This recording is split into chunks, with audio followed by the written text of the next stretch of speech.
His Excellency Mr. Fernando Zavala, Chairman of the APEC CEO Summit 2024 and former Prime Minister of Peru, distinguished panelists, distinguished delegates from Indonesia, all the ministers attending. I would like also to acknowledge the presence of many notable CEOs from Latin America and the Caribbean, and distinguished participants from the ASEAN Business Advisory Council. Ladies and gentlemen, I'm very honored to be invited to address this distinguished body. As we all know, that peace and prosperity is driven by economic activity, by the role of the business community, the role of entrepreneurs, the role of industry. Without the dynamic participation of the economic sector, basically we cannot have growth and prosperity. Without growth, we cannot alleviate poverty. We cannot create relevant employment. Therefore, I am very happy and very honored to address you, the drivers of economic growth in the Pacific region. The Pacific region, I think, is one of the most dynamic areas of the world. Economic growth, potential technological achievements, the demographics, the resources available in the Pacific and the Indo-Pacific regions, all point to a bright economic future for all. We have at the present geopolitical tension, but I am an optimist in the interests of humanity. I believe that the leaders of the great powers of the world, in the final analysis, will always opt for the common good. Rivalry is historical. There will always be rivalry. But our planet has become smaller.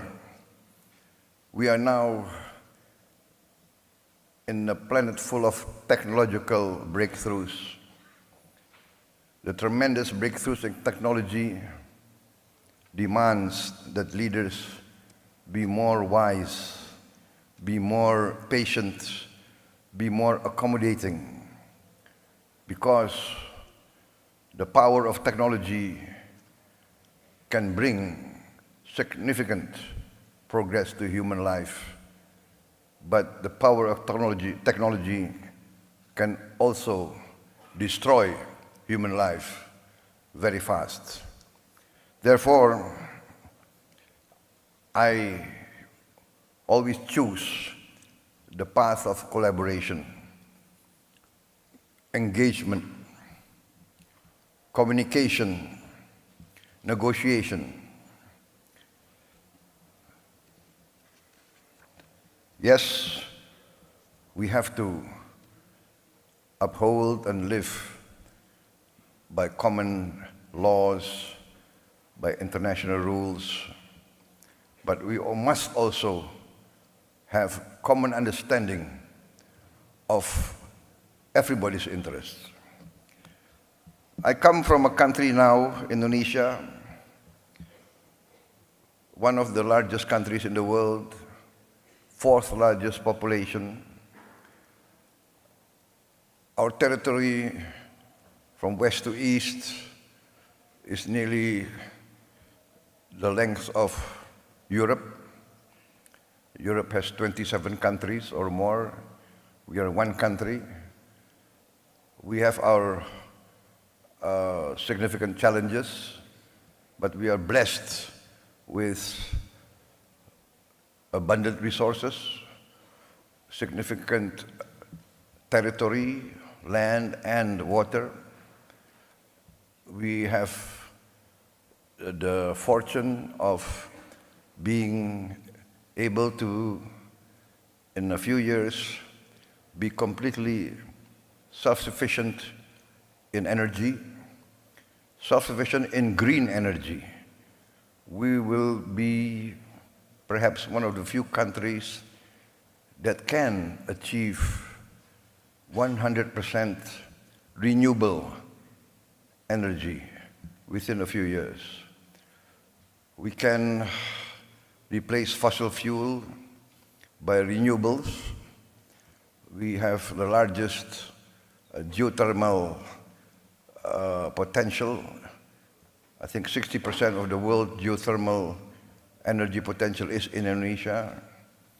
We have a potential, of course, solar energy, but our main strength will come from bioenergy, from the plant-based fuel that we can produce.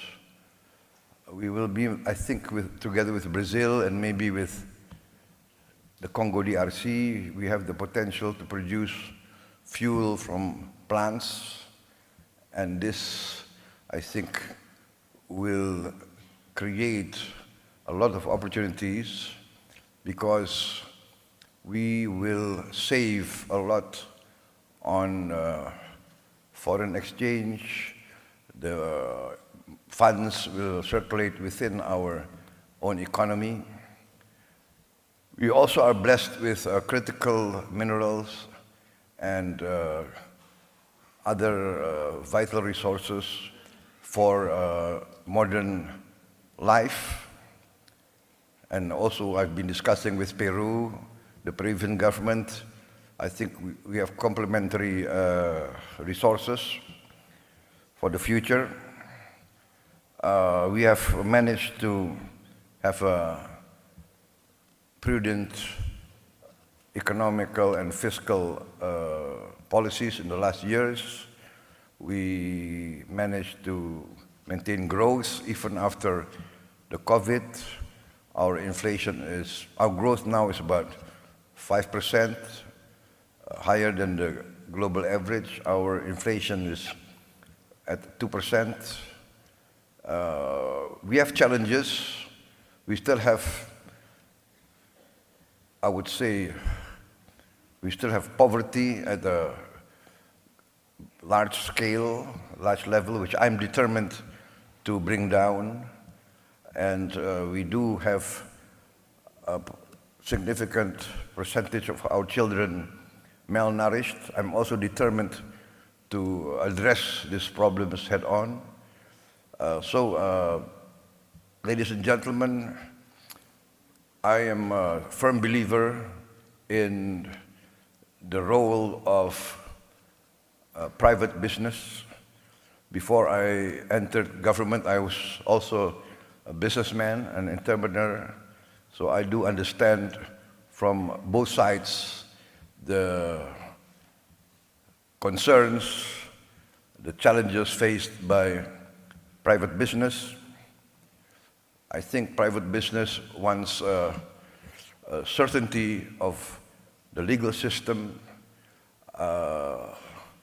Private business wants favorable economic climate, political climate, stability, security, and